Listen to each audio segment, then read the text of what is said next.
আসসালামু আলাইকুম বন্ধুরা। আজকের ব্লগে আমি আপনাদের নিয়ে এসেছি এক অসাধারণ প্রাকৃতিক ভ্রমণে। এটা শুধু একটা ভ্রমণ নয়, বরং প্রকৃতির সঙ্গে এক হৃদয়ের সংযোগ।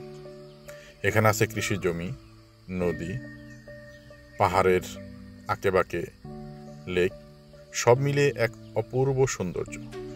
আজকের ভিডিওতে আমি আপনাদের সেই সৌন্দর্য একটু একটু করে দেখাবো।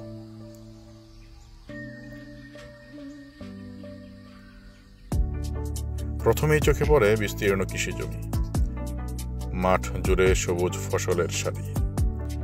ফসলের ঘ্রাণ আর মাটির গন্ধ মিলে যেন অন্যরকম এক অনুভূতি তৈরি করে। জমির একপাশে বয়ে যাচ্ছে শান্ত নদী। নদীর পানিতে হালকা ঢেউ খেলছে, পানির উপরে বাতাসের ছোঁয়ায় তৈরি হয় ছোট্ট ছোট্ট তরঙ্গ, আর সেটা দেখে মন ভরে যায়। নদীর তীর ঘেঁষে দাঁড়িয়ে থাকলে মনে হয় সময় যেন থেমে গেছে।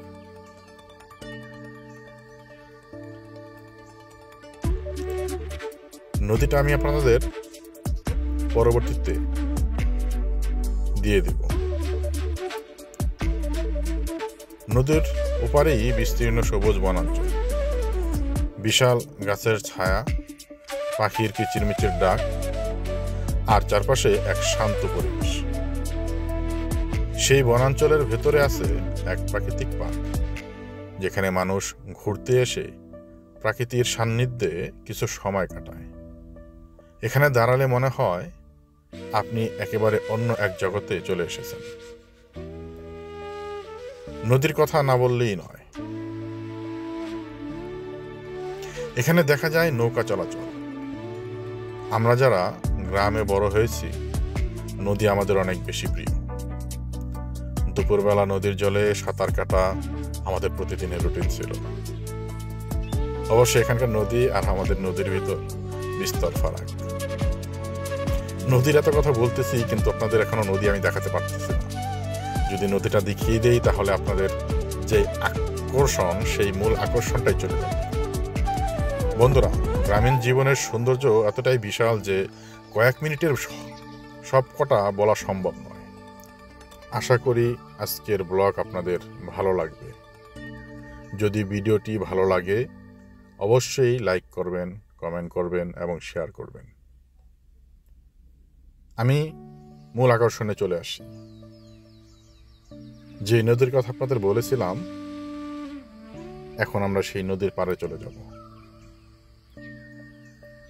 যেটা বলেছিলাম, আমাদের নদী আর এখানকার নদী বিস্তর ফারাক। আমাদের ছোট ছোট ডিঙ্গি নৌকা এখানে আপনি খুঁজে পাবেন না। এখানে সবগুলোই যান্ত্রিক। হ্যাঁ, ছোট ছোট কিছু নৌকা পাওয়া যায় যেখানে দুজন দুপাশে বসে একটু বিনোদন নেয়, কিন্তু আমাদের যে ডিঙ্গি নৌকা, সেই ডিঙ্গি নৌকায় 4-5 জন বন্ধু মিলে একসাথে ঘোরার যে আনন্দ, সেটা কিন্তু এখানে পাওয়া যায়। তবে মনটাকে শীতল করে দেয় যখন এরকম একটি উন্নত দেশে আসার পর গ্রামীণ একটা পরিবেশ আমরা দেখতে পাই। আমরা যখন এই নদী দেখার উদ্দেশ্যে রওনা দিলাম, তখন আমরা জানি না ঠিক নদীর পাড়ে আমরা যেতে পারবো কিনা, কিংবা তার আশেপাশে আমরা হাঁটাহাঁটি করতে পারবো কিনা। প্রথমে যখন শহরের কাছে আসলাম, তখনই আমরা একটা ধোঁকা খেলাম। একেবারে নদীর কাছে এসেও নদী যখন খুঁজে পাচ্ছিলাম না, তখন একবার ভেবেই নিয়েছিলাম যে আমরা ফেরত চলে যাব। পরবর্তীতে মনে হলো না, একটু সামনের দিকে এগিয়ে দেখি।